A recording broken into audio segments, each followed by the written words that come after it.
Well, I was going to dig today, but the weather's looking a bit grim. It's not very inviting out there. There's nothing urgent enough to warrant getting wet over. So while we wait for that to pass, I'm going to work on this rotary hoe that I've got. It's a Ariens RT7020. It's a mid-70s model, I believe. It was running the last time the guy used it, which was about 10 years ago. He was using it and parked it up and couldn't get it to run again after a few years. It's got one flat tyre. They're both kind of dry rotted, so I've got some tubes that I'm going to whack in. One holds air all right, so I might just, depending on how difficult it is to change the tube, which I don't think it will be, I might just do one. They're a bit time poor at the moment. The tines were nearly brand new when he parked it up, so they haven't had much use at all. I did get it running. The guy told me that it would never run again, it would need a new engine, and I had a spare engine sitting around, so the plan was to buy the unit, piss this engine off, put the new engine on. But he told me that it would never run again, and to me that was a challenge, so here we are. I did get it running on the original carby, but the original carby was full of varnish. When you leave fuel sitting around for any length of time, it turns to what they call varnish, which is a sticky, viscous substance that likes to block up carburetors, and if bad enough, it blocks up pistons and things like that. It's particularly bad for carburetors. You get it's almost like a honey consistency in the tank, and it's got a very peculiar smell. If you ever smell it, you'll know what I mean. But yeah, it gets into the carburetors, blocks up all of the jets, everything. I mean, you can imagine if you put honey through a carburetor, not good. So I was cleaning out the original carburetor, and I ended up breaking the float bowl drain screw and couldn't get it out, and there was like a strange sort of jet in there that I couldn't get to, and anyway, it didn't really pan out. I kind of got it working.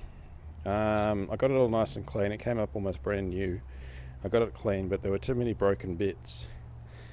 So I ended up going online, and I found that even though this engine was built in the 70s, they're still producing the parts for it. Aftermarket, of course, but they're still producing the parts, and they're identical. It's really weird. So I ended up buying this new carburetor. It wasn't much. It was like $20. It was ridiculous. Whack that on, off it went. Everything works. It's power-driven wheels, engine-driven wheels. It's got the gearboxes. They all work. The tines turn. Wheels go forward, backwards. It's got reverse. So you got two clutches, I guess. Well, main clutch anyway. So forward is to engage forward drive on the wheels. Neutral, and you pull and hold to do reverse. So this little 7-horse Tecumseh has got a secondary pulley, which is this one here, that runs counterclockwise. So this one runs clockwise and that one runs counterclockwise. So there's like a little reversing gearbox in here.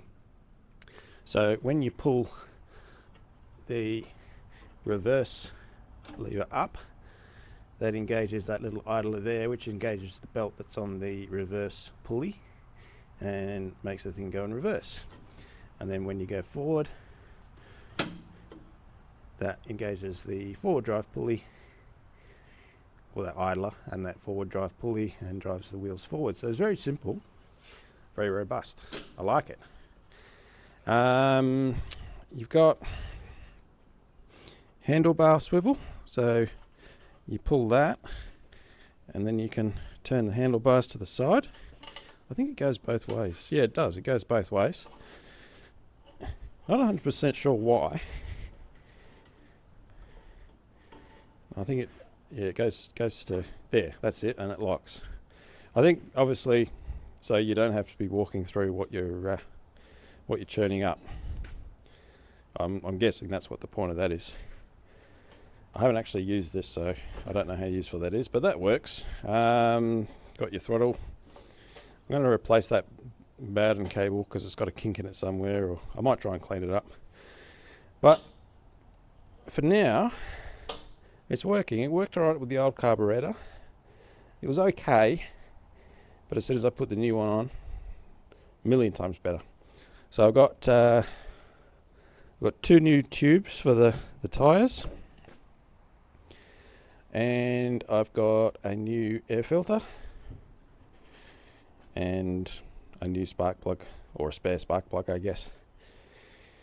The only thing missing on it is what they call the depth shoe, and that goes in there. It's just like a little stick. It's a 10mm bit of steel that slides down into this little pocket here, and you've got your adjustment pin. So I'll chuck a picture up. So this depth shoe goes down through this pocket underneath, and it basically holds the back of the unit up.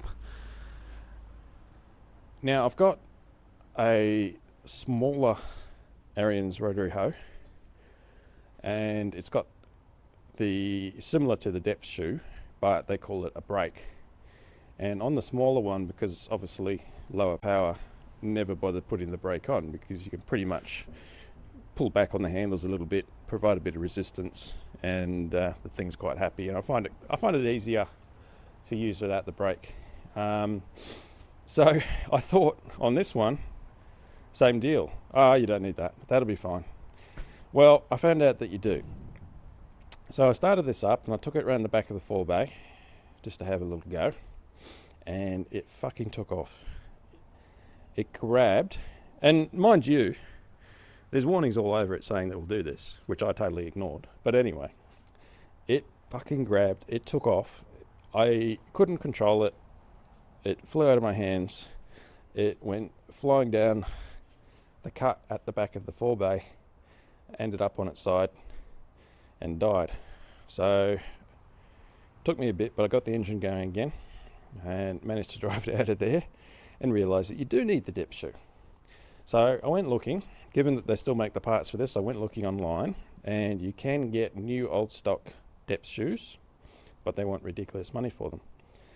The design of them, as you can see, is not really that big a deal, I'm going to say. I think I can just make it. I found some old scrap steel lying around, and that's one of today's projects, is to make the depth shoe. Because everything else is there, everything else is working. But first, I think we will put a new inner tube in. The other thing that's weird, and I don't know, I'm just guessing. Every photo I've seen of these particular ones, and even copies that are, brand new copies that are still available today, have the chevron pattern on the tyres facing backwards. And by backwards, I mean, I guess these flutes, when they come to a point, I would have thought that that'd be like on a tractor, where you've got the chevron pattern pointing forward. The idea being that it grips the soil and pushes it to the side. I don't understand why these ones are pointing backwards.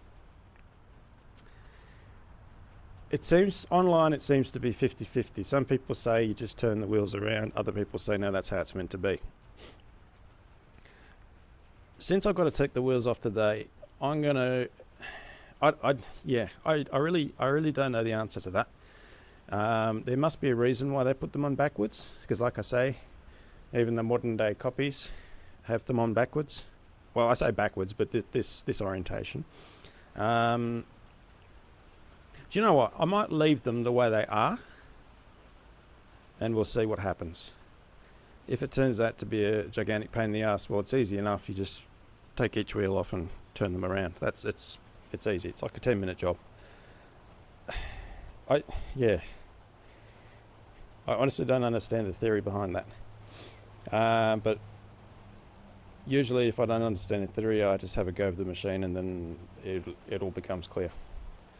So let's get to work.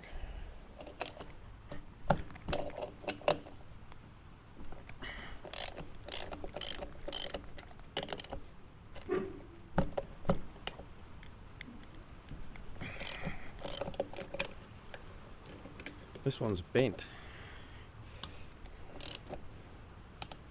Oh, that doesn't feel right.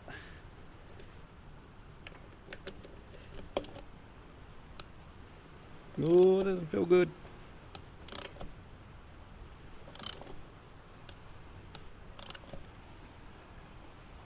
Might put a bit of squirt on that. It's a pretty big bolt. Feels like it's going to break. It might be cross-threaded actually. No, that's better. Yeah, it might just be cross-threaded. Oh, no, it feels alright. Ah, it's stripped. Is it? I'll have a look. Oh, Jesus. Alright, jack her up.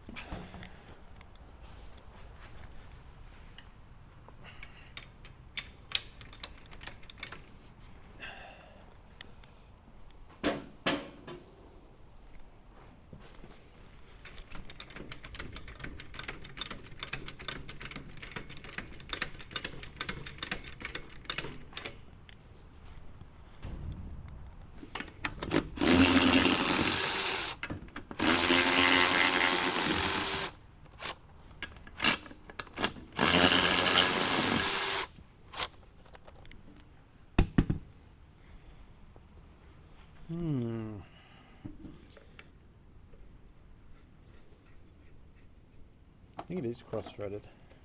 Yeah, it looks like it. No, it's a pain.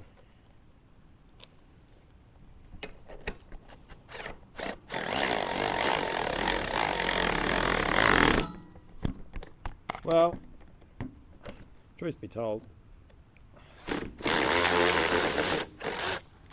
don't think it's going to matter. Might revisit that at another time, but for now that's okay.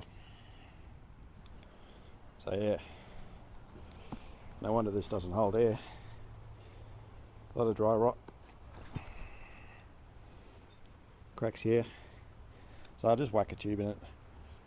You can still buy these tyres, but they're reasonably expensive, and this one looks almost brand new apart from the fact that, you know, it's got cracks in it.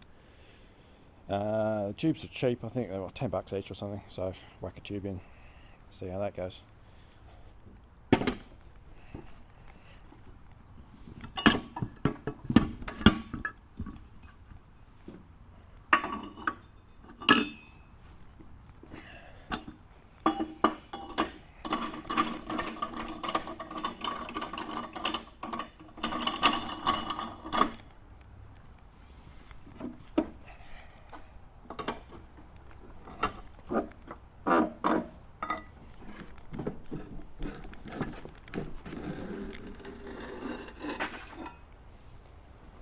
Okay,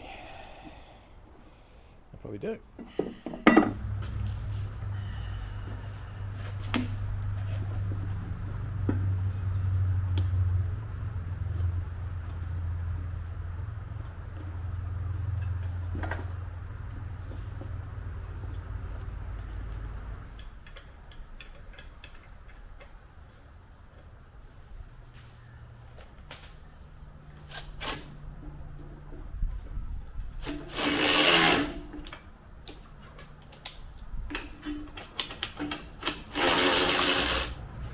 I was having a bit of trouble with the spark, so I ended up getting a new spark plug because I assumed this one was broken.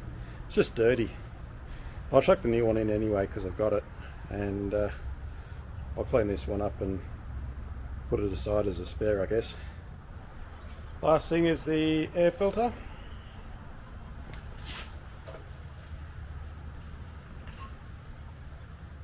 That one's pretty gross.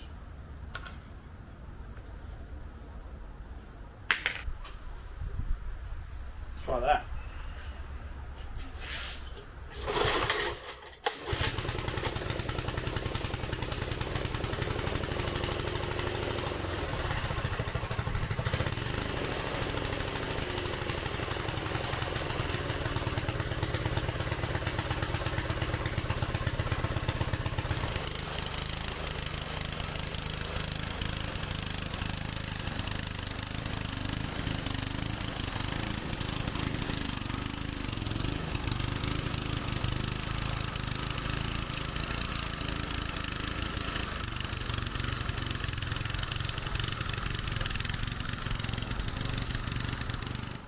This side of this hill that I dug out the other week is settling down quite nicely.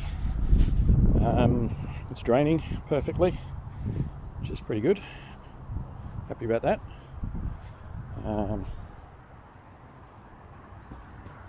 Not too bad mud-wise.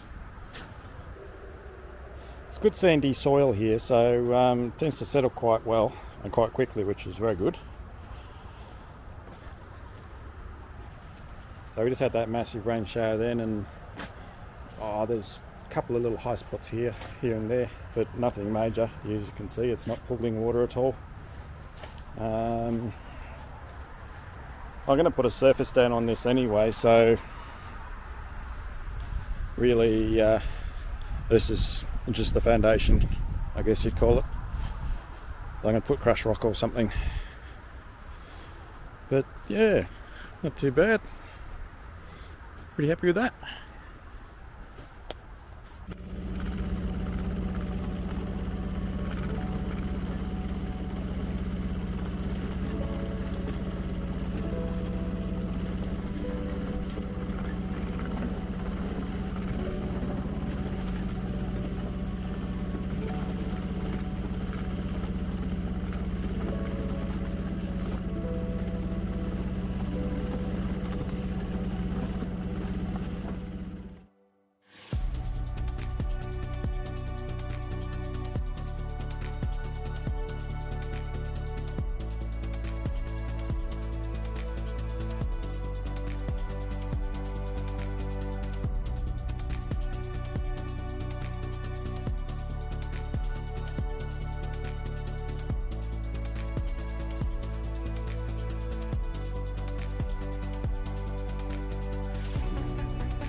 Alright, well that's a good start.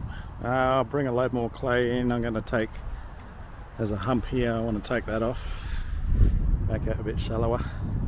But for now we'll just let that settle and bring some more in later on. Alright, back to the rotary hoe. It's been a second for you guys, but for me it's been a week or so. Ended up getting some 32mm by 10mm steel flat bar, 2 meters, 20 bucks. That'll do, that's fine. So that fits down into the little slot, and I'm going to use this stock to make the depth shoe. And then if this works, I'm going to use it to build the road. So I found the most time consuming part of building the roads is scraping the grass off, because I've only got the little machine. I thought about buying a bigger one, but with the scope of work that I do, I don't really have a lot of use for a big one. Usually in the rare occasions where we do need a big one, we just hire it, and then I operate. So a lot of the time it'd just be sitting around. So it's, at the moment, the way prices are, to be a big purchase for just a small amount of work on this farm, and given that we're not really under any time constraints, it just seems kind of pointless. But having said that, I'm always looking, so you never know. But anyway, the most time consuming part about building the roads is scraping the vegetation off, doing the vegetation scrape. I had an idea the other night that with the depth shoe I can set it so it just churns up the grass and, you know, basically leaves the soil underneath, and that way it's quite easy. I can just scoop up the grass with the Kabota, or I can just scrape it across into piles with the excavator and then pick it up with the Kabota. Either. We'll figure that out. Originally I bought this just to do the small areas like this orchard that we're going to build, and the front and the backyards, but I think it might actually have a use in the meantime while we're waiting to do those jobs. So I thought, well, the depth shoe's got to be done anyway, so we'll do that today and we'll give it a go. 50-50 whether it works or not. It might be too awkward, I don't know, but I'm always in favour of trying things, so let's go.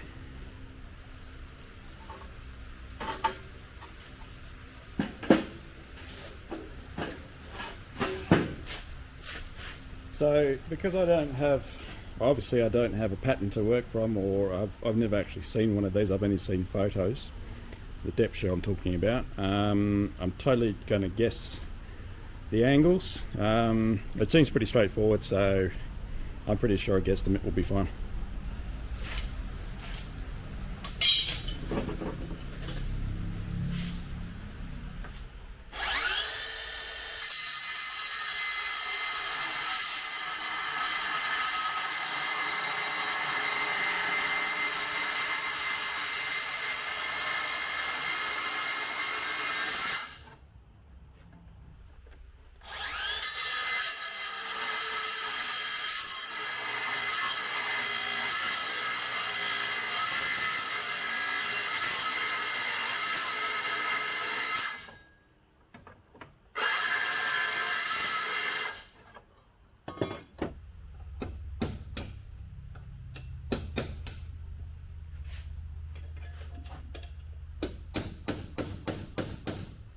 I don't know if you can see that, but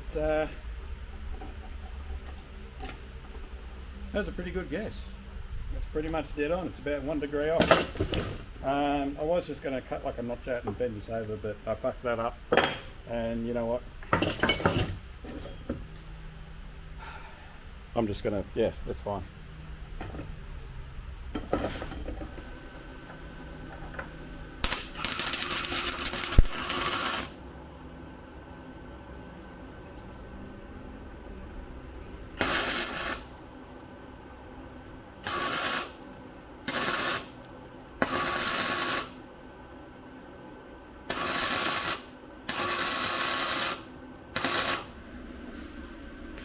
I'm just going to put like a little turn up at the front, like a ski, so it doesn't dig in.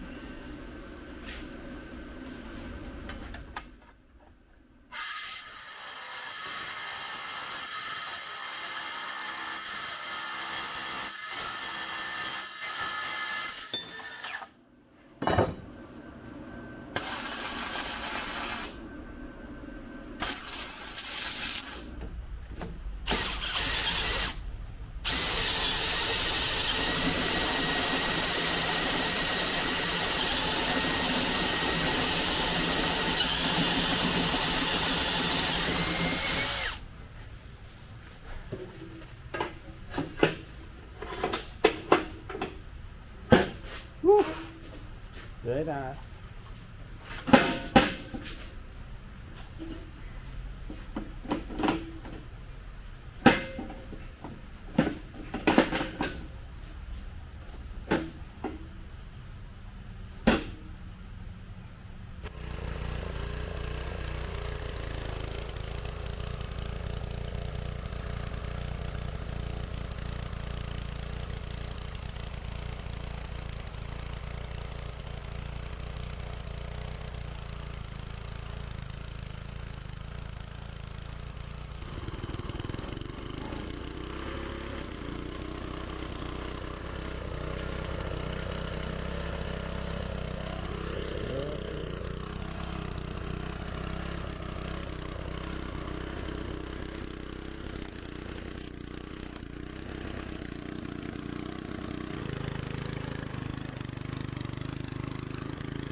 So not only did that work, it actually worked better than I thought, which for me is quite rare,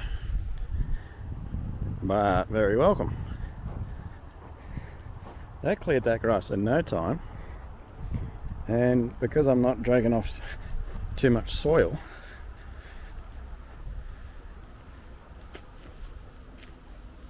it's going to make nice compost. So I'm going to name this road Steve-O Parade.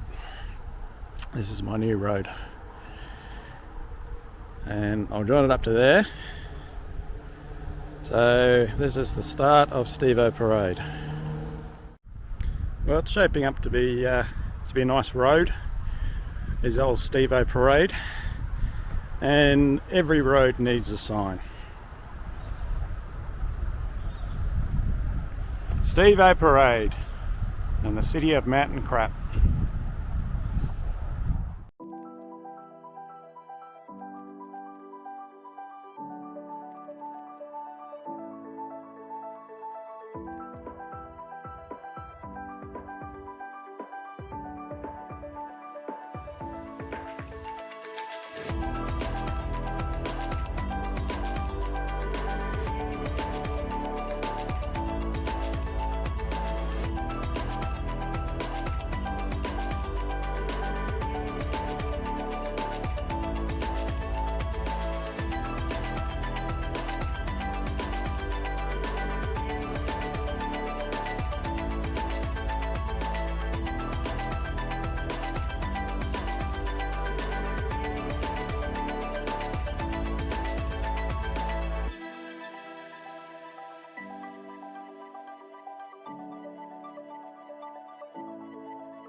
Well, end of another day.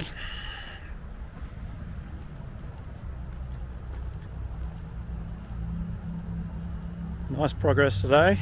Feel good about that. Get out the shape of Steve-O parade.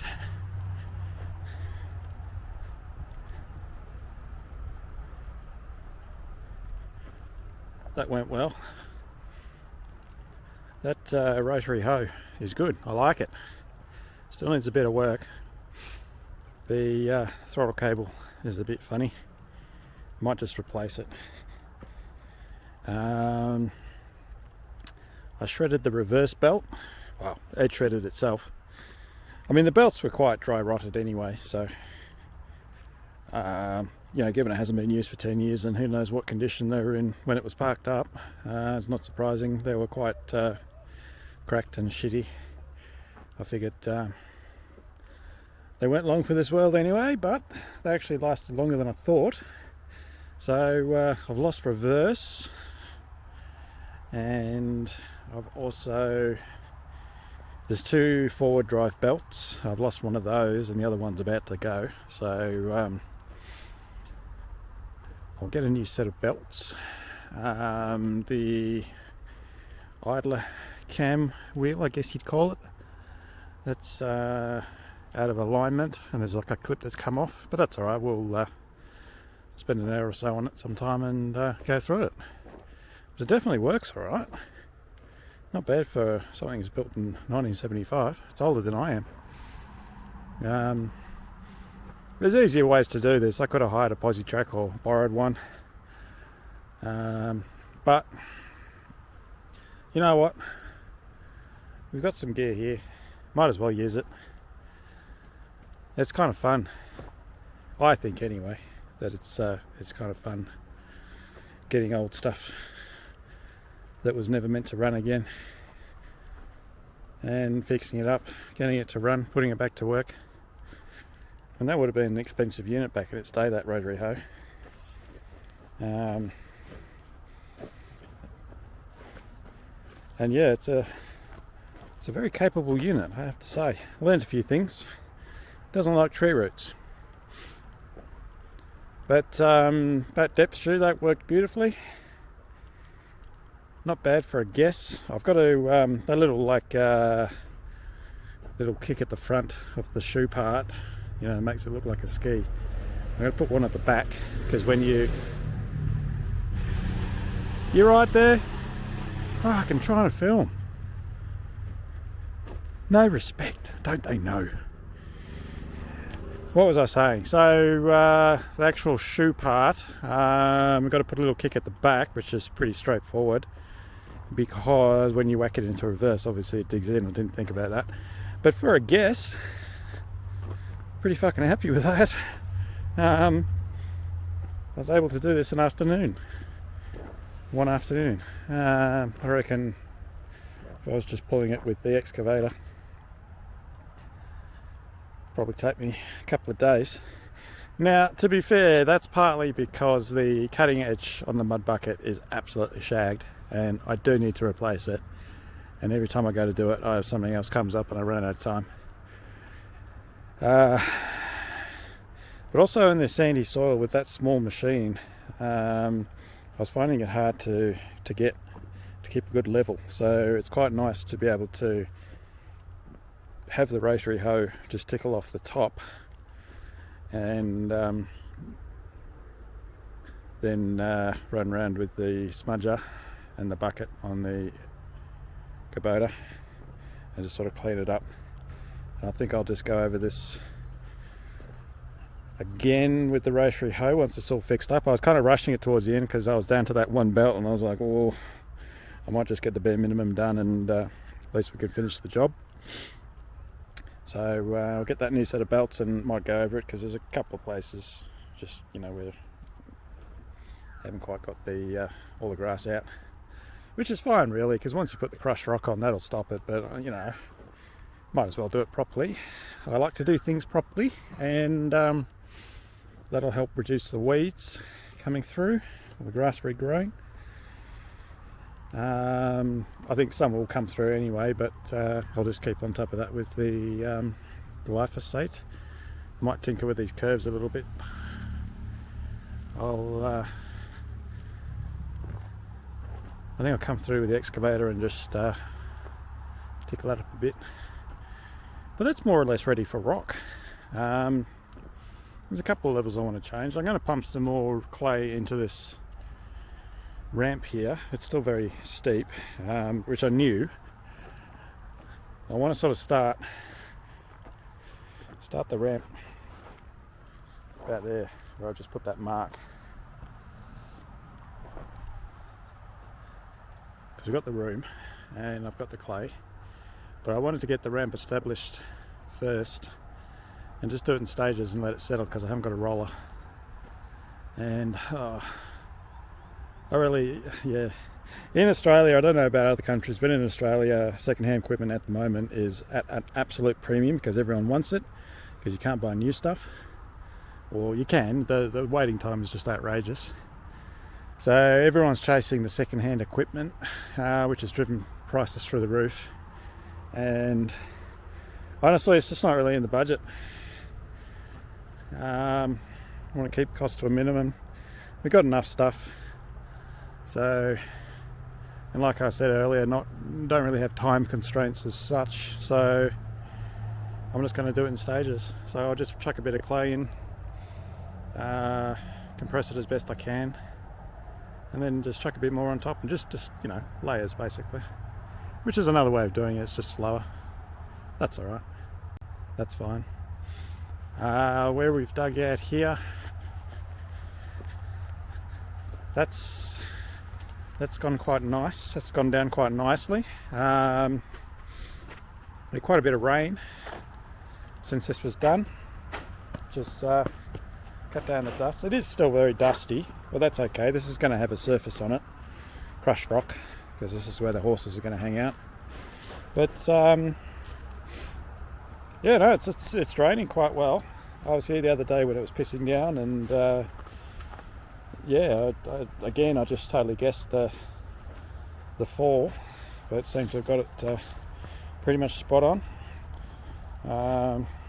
This is very weird soil. It's very dry. It's hard to work with. It just turns to dust.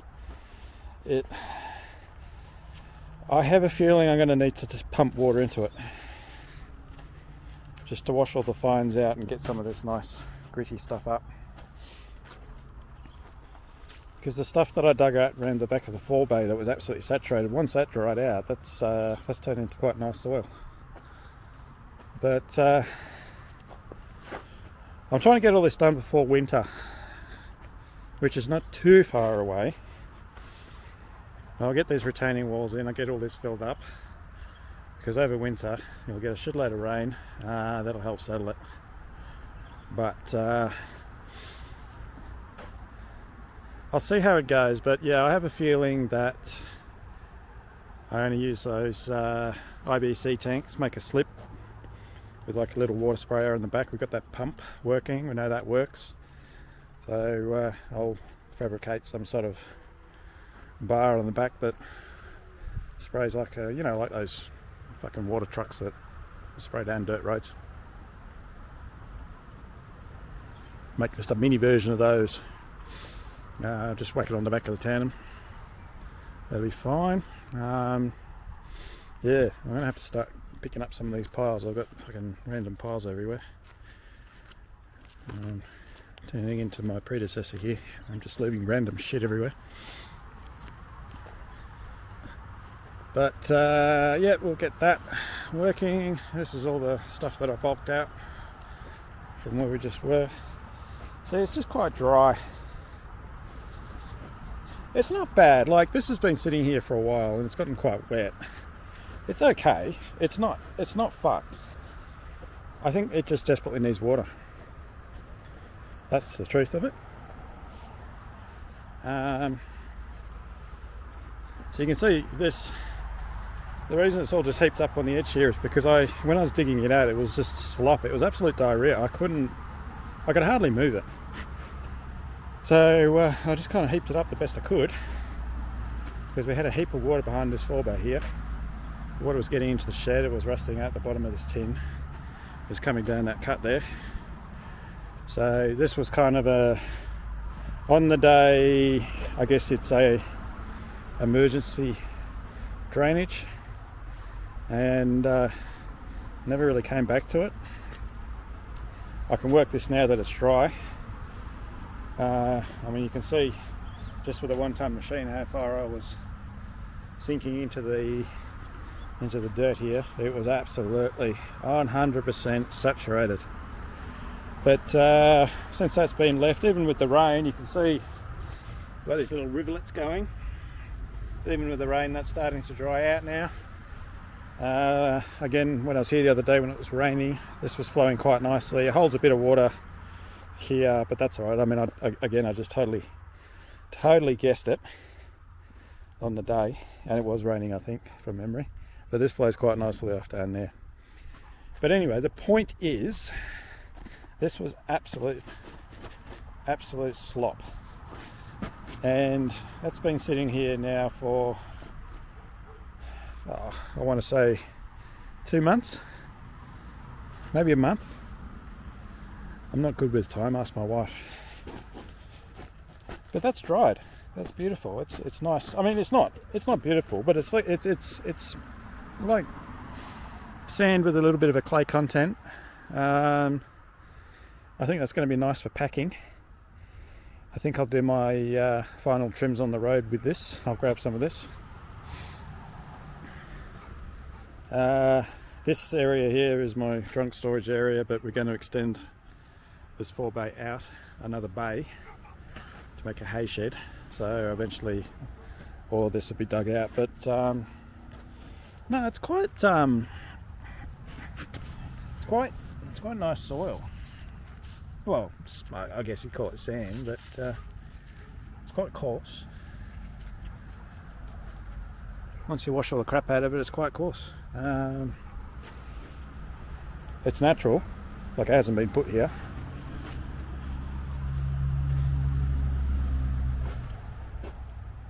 So I think one way or another, with a bit of water, with a bit of time, everything will settle down. This is where the fox hangs out. Can you see the little tracks? He hangs out behind here. There's his little clubhouse, I think. He also hangs out in the pan. I noticed there's a couple of little poos on the pan, and those poos are full of half-digested blackberries, which tells me the fox has a taste for blackberries, of which there are many. Little foxy poo, you know, just because I know you totally want to see that. So I dare say around here somewhere there's a fox with a little black stained mouth. He's been having a feast. Anyway, that'll do. I better go. Had enough. I'm tired. Pretty happy with that. Good old Steve-O parade.